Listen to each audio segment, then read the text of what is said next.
All right, our next guest is Dr. Seyed Mostafa Khoshcheshm. He's an Iranian academic, journalist, and military affairs analyst. He's held positions at Iran's Foreign Ministry, affiliated universities, and regularly appears on regional news networks. And tonight, we're going to discuss how Tehran views the latest ceasefire and calls to bring them back to the negotiating table. And their position is they never left it, they were sitting there, and they were bombed anyway. So what now? That's what we're going to ask Dr. Khoshcheshm about. Now, I have to say that this interview was pre-recorded like every guest we have that is located in Iran, and you'll see why. We have major technical difficulties with guests coming out of Iran, and that is not their fault. They're very technologically advanced.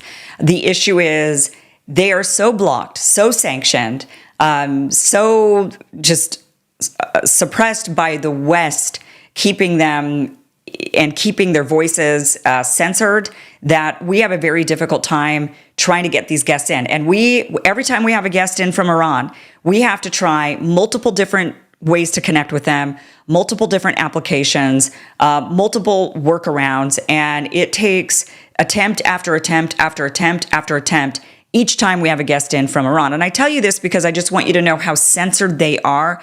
Somebody really doesn't want their opinions to get out there. And I have to also say that after we had on our last guest from Iran, my technical system also went crazy. For an entire day, my computer was acting like it was on the fritz. So I'm just putting that out there, that was also very suspicious, that I brought in somebody from Iran, could barely connect with them, attempted many times over. It took us about 45 minutes before we could finally connect. And then after the interview is said and done, my computer is not working so great. So, Big Brother's watching, right? They're listening, they're watching us. They're trying to hinder these voices. They're trying to censor. They don't want their side of the story coming out. They don't want you hearing their side of the story and then thinking, well, wait a minute, who's really the bad guy here? They don't want that. And so I just wanted to put that out there. So this is pre-recorded. It isn't the best feed. He's very choppy. We had a lot of difficulties connecting. So bear with them. Hear him out. It's still an excellent interview. So without further ado, Dr. Khoshcheshm, welcome to the show. It's a pleasure. Thank you for having me. Oh, all right. There's a lot to talk about. First of all, what's the attitude in Iran when it comes to dealing with the United States? There's talks of more nuclear discussions coming to the table, having a new deal. How can the Iranians trust the United States again to come to the deal without military warfare? As a matter of fact, Iranians do not trust the United States. They do not mean to go into talks with the United States, especially after the recent bombing. If there was any kind of inclination for negotiations now, Iranians believe that they were in the midst of negotiation, diplomatic solution, when the U.S. deceived them and launched a war alongside Israel. Here, everyone believes that from the authority, that was a joint project by the United States and Israel altogether. So, nobody is willing for diplomacy with Washington now because they have attacked Iran. So, on the contrary, there are many people nowadays who oppose the United States, see the United States as an invading country. There are many who would not see the United States as an enemy, but they now believe that it's an aggressive country, it's an aggressor, and the talks would never work with the United States. So some of those people that used to believe that the U.S. might be willing for a diplomatic solution now believe that the U.S. is not for it and is looking for surrender. This has hurt the people's pride here. Because they have come across, they are faced now with a reality that the United States is not showing any kind of respect for their sovereignty, for their rights. The kind of talks that Donald Trump is offering is not for a deal, but for surrender. This was the initial offer that Donald Trump gave to Iran when he ascended to power. In the midst of, he changed attitude somehow in order to deceive Iran, bring it into the talks, in order to take Iran off guard. So now people believe that negotiation would never work with the United States. What Donald Trump means is surrender and not a deal. Mm-hmm. What do you think surrender means to Donald Trump? Well, summer is here, time to relax and hit refresh. But if stress, sleepless nights, and sore muscles are getting in the way, then CB Distillery has got you covered. CB Distillery's 4th of July sale is on, and you can save up to 50% site-wide with code RUMBLE. I'm a big fan of the gummies that help relieve stress and induce relaxation. Needed more than ever these days. CB Distillery's got plant-based solutions for just about everything. Better sleep, relaxation, mood and focus, even pain after exercise. It's all made with premium hemp grown in the US. No fillers or artificial ingredients. That is why over 2 million people trust CB Distillery. The 4th of July sale is the perfect time to stock up and save up to 50% off with code RUMBLE. And if you haven't tried CBD, there's no better time. So visit cbdistillery.com and use my promo code RUMBLE. That's cbdistillery.com, promo code RUMBLE, cbdistillery.com.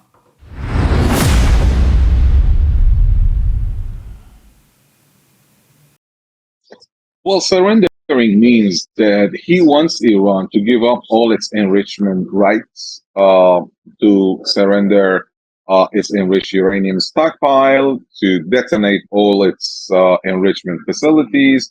And that's not the end of the day. I mean, they want even more. I mean, they've been talking about Iran's missile industry. They want to detonate Iran's missile arsenal and to limit Iran's missile capabilities. You know, since long time ago, we have come to realize that it's not Donald Trump, but even before him, Biden, so Obama, they all wanted Iran, wanted to contain Iran's power, and an independent nation who has grown into a regional power and is opposing actually their. So what they want is not just Iran's nuclear capability. What they want is Iran's overall power. That includes Iran's regional power and influence, Iran's missile industry, Iran's nuclear industry, as well as Iran's laser industries, Iran's satellite industries. They want to contain Iran. It's interesting that whenever the talks started between Iran and the United States, we have had several deals since 2001 over Afghanistan, and then 2003 over Iraq, and then the JCPOA. And, we have been in talks and having deals, multilateral or bilateral deals. Whenever we've been to the talks with the United States, Iranians honestly believe that there could be a conflict. So their approach has been conflict resolution. But on the side of the United States is not a dispute settlement or conflict resolution.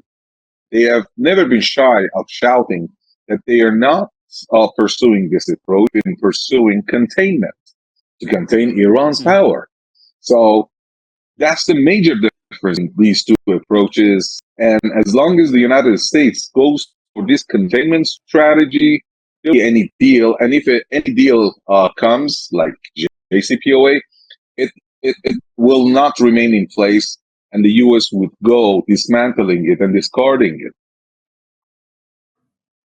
Right. Okay. So I understand why Iran would not trust the United States at all at this point.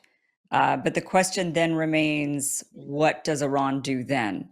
So if Iran is going to say, look, we're not returning to the table really, because we don't trust you, which is fair. Simply, it's fair because Iran was at the negotiating table and ended up bombed anyway by the United States and Israel. So what's the point of coming to the table if you're just going to be, if people are going to wage war against you? So it's completely reasonable. But the question, I think, is, what is the option for Iran? I mean, Israel has said, okay, fine, we're not at war anymore. Ceasefire, no more war. But like you say, a lot of people don't really believe that. A lot of people don't believe that Israel is satisfied with what's already happened, that instead they want more.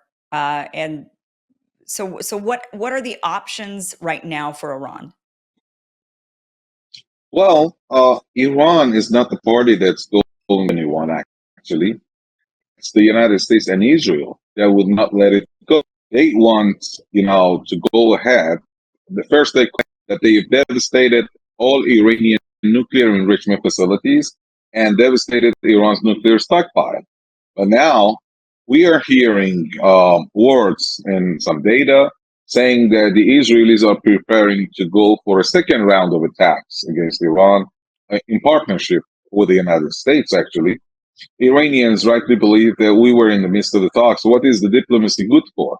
It's good for avoiding war. Now that war has happened, what's the use of going to these negotiations, as you just said? On the opposite, as I said, because the approachment is containment, both Israel and the United States, one, because they know that they have not devastated Fordo, they have very deep suspicions about that, deep doubt. They are hesitating about the outcome of the talks away from what Donald Trump has been saying, actually. They know the intelligence departments, the military, they all know that most probably the Iranian nuclear stockpile, as well as at least a part of Iran's nuclear enrichment machines, have remained intact beneath, deep down the under the mountain. So they are preparing to go for a second wave. Iranians are not the one to surrender. They've never done that.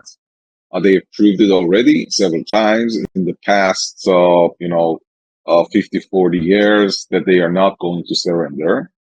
And since the United States is not offering a reasonable solution to this issue, and they want the Iranian surrender, and as Iran is not the party that's going to attack any other country, they should show reaction. Actually, was not part to initiate this war. They triggered this war, and they mean to launch another one. So Iran is not the decision maker about the outbreak of the war here. If they leave Iran alone, Iran would not launch war on any other country. It has never done that in the past 300 years, but they are preparing to go for a second round because they want to surrender. And honestly, uh, this has backfired, at least as it comes to the public support for the Islamic. Even those people, there are many, hundreds and thousands of people who were out in the streets 3 years ago for differences in views about hijab, the code of dressing. Now they have been recording videos that have gone viral, and they all say that now it's an issue of defending homeland. So they have joined the ranks of the government. They have been rallying around the government, supporting Ayatollah Khamenei, the Iranian leader, supporting the Islamic Republic, because they say it's our motherland, it's our homeland. We are going to stand tough against it. This has been one of the major results of the first round of attacks on the Islamic Republic.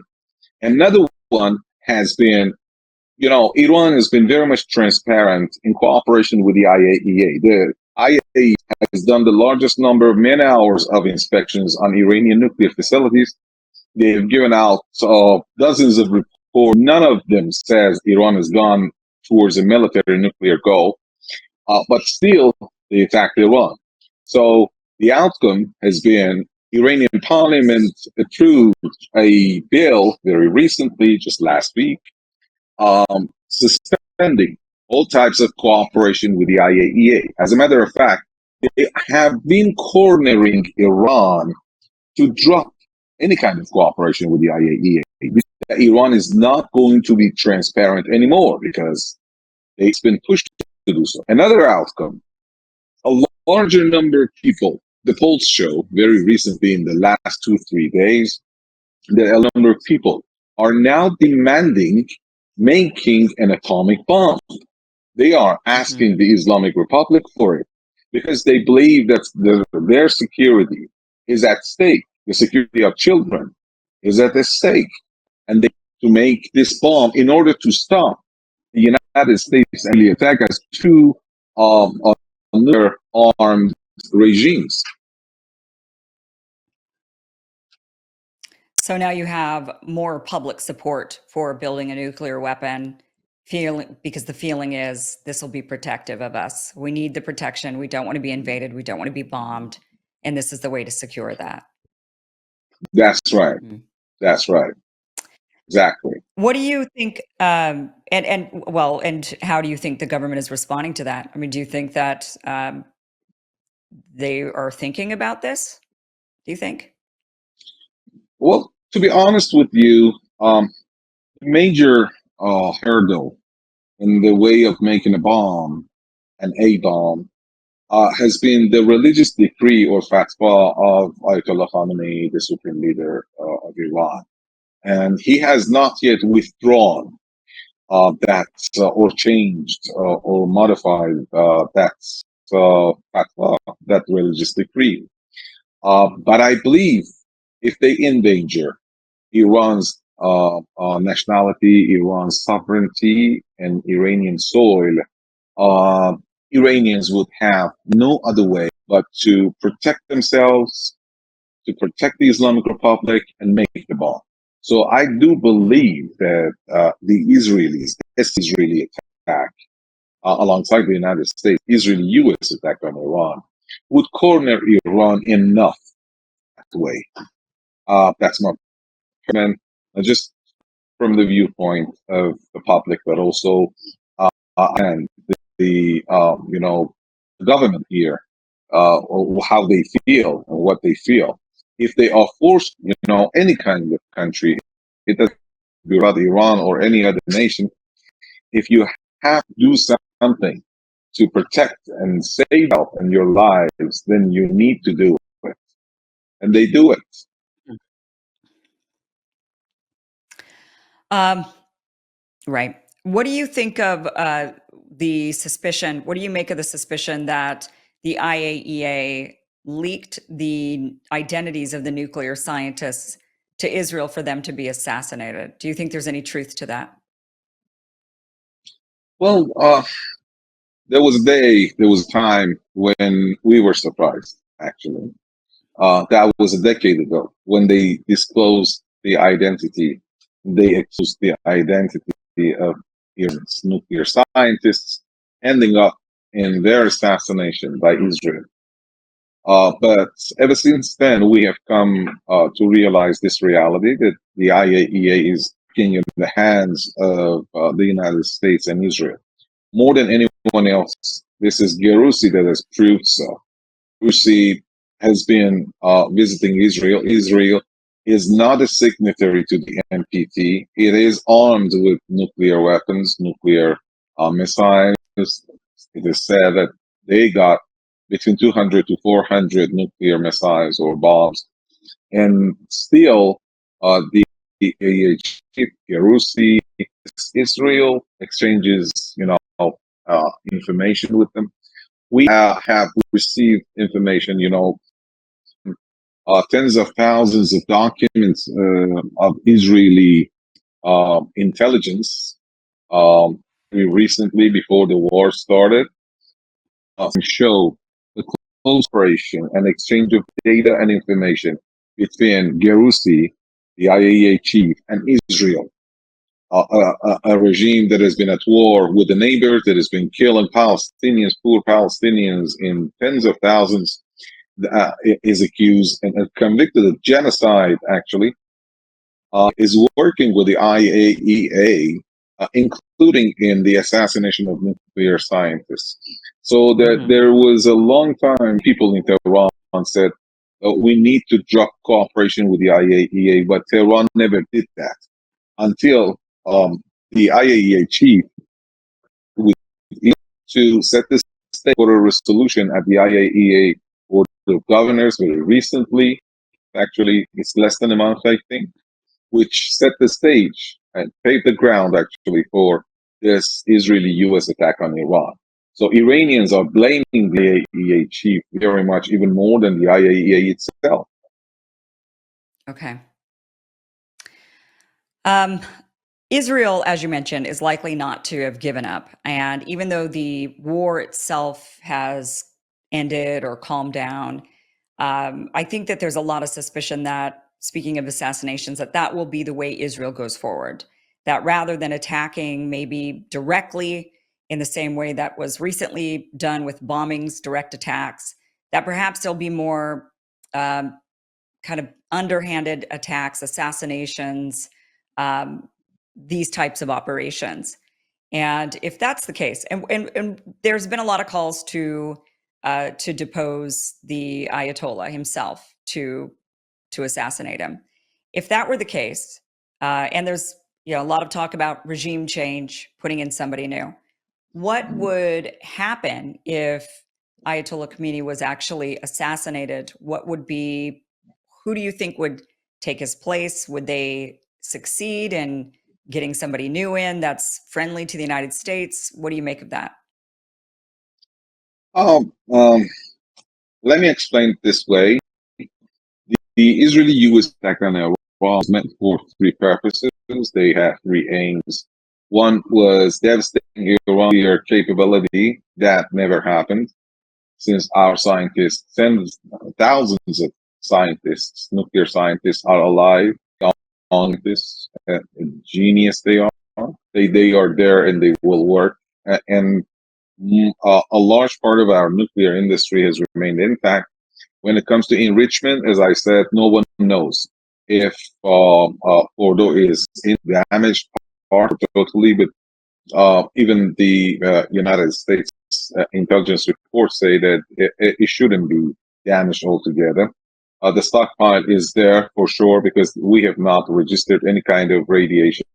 And no one knows if Iran has worked out some kind of facility for there, not known actually. Everyone has doubts. At least that's what the Americans and especially the American military say. So they have not attained their goal in that aspect. They meant to erase the Iranian top military echelon, and they did some part of it. They uh, uh, they did this strike, the first strike, and they hoped that they could go along and finish up everything in about 5 6 days, but they failed. Actually, after the first strike of the Israelis, Iranians showed rapid reaction in less than 1 day and started sending missiles to Israel. So they provided a response. After day 5 6, Iranians changed the balance actually. The kind of offer that is American in the first 5 days, it was changed actually. The equation changed, everything changed. Um, and also they meant to harm Iran's nuclear missile industry. They did some harm, received reciprocal harms actually.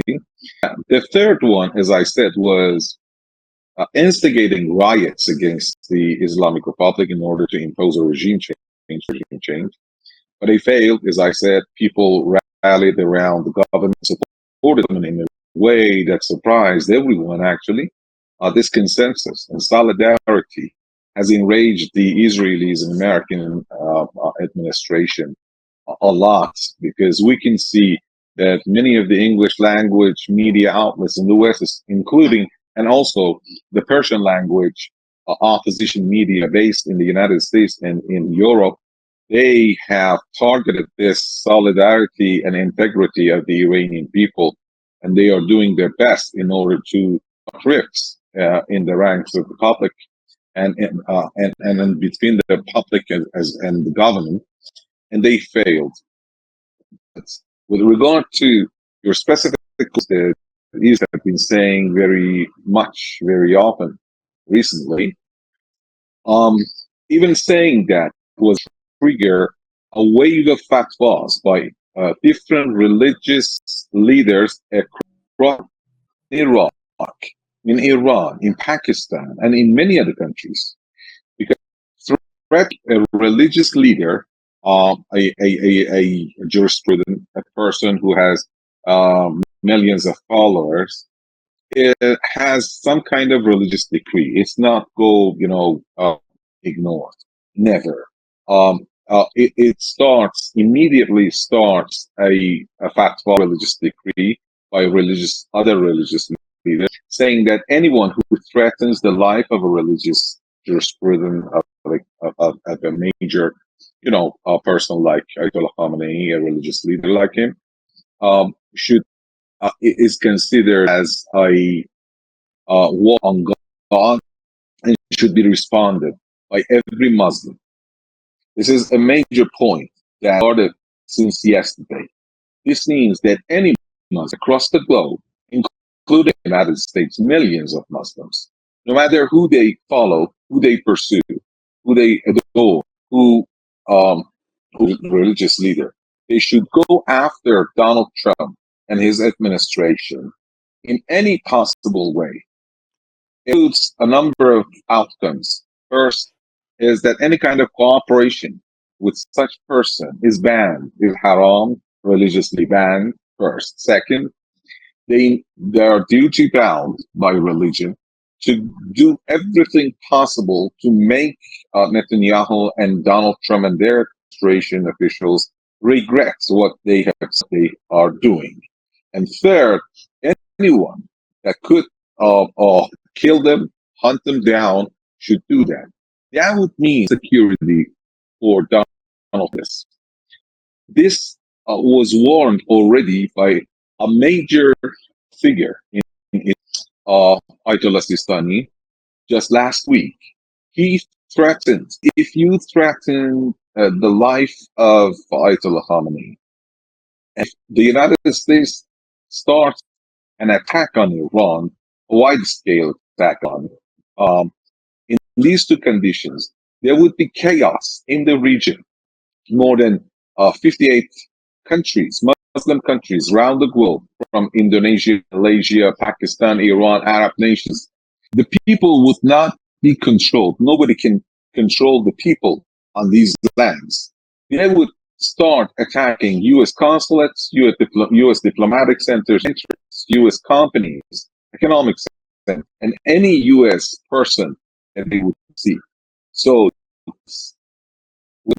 or open the gates of hell to everyone. Ayatollah Sistani said, nobody controlled them because this would be autonomous, religiously speaking, duty on everyone to go this way, and they know it. As you know, in Islam, there are different schools: Sunni schools, Shiite schools. It's interesting to know that these rival groups, like Ikhwan al-Muslimin, the Muslim Brotherhood, that works in Egypt, in Qatar, in Turkey, and other parts of the Muslim world, wrote a letter to the Iranian Supreme Leader more than a week ago to vow support for the Islamic Republic. That's a danger to the Israelis. The Sheikh, the leader of Al-Azhar University in Egypt, it's not a normal thing to see that such people write letters to the supreme leader of Iran to say that, irrespective of different schools of thought and religion that we are pursuing, we are all standing the same. We are all standing on the same front. Iran is a Muslim nation. We would do everything possible in support of Iran. So please, Netanyahu and Donald Trump are disrespecting the identity of Muslim nationality, not just of Iranians, but the identity Muslim. They do not care and they do not respect the Muslim identity of the Muslims and the outcomes of what is waiting for them. But for other Americans across the globe, the poor, the civilians, the average American who might agree with Donald Trump, who might not like Donald Trump, but they will be entangled in between, at least on Muslim land, in everywhere. So they are opening the gates of a civilization for Islam. Oh. Well said. Understood. Hopefully the administration understands that. Hopefully the Israelis understand that. Hopefully there's some serious understanding of what you've just explained, because it would be devastating, I think, for everybody involved, it sounds like. Dr. Khoshcheshm, thank you so much for being here. Thank you so much for your time and your insight. Really appreciate it. Just wonderful to get your perspective. And it's difficult. It's always difficult to get guests in from Iran because of the connection issues. There's a lot of, I've had guests from all around the world, and they make it so completely difficult to bring in guests from Iran. And it's, with the tech, it goes to show the censorship that they're trying in order to not allow these types of messages to come out. So I appreciate your time. Appreciate you being on the show. Thank you so much. Thank you. Thank you very much. Thank you. It was to be with you. Hey guys, thank you for watching this clip from the full Kim Iversen Show, which you could check out Monday through Friday, 5 p.m. Eastern at KimIversonShow.com. See you there.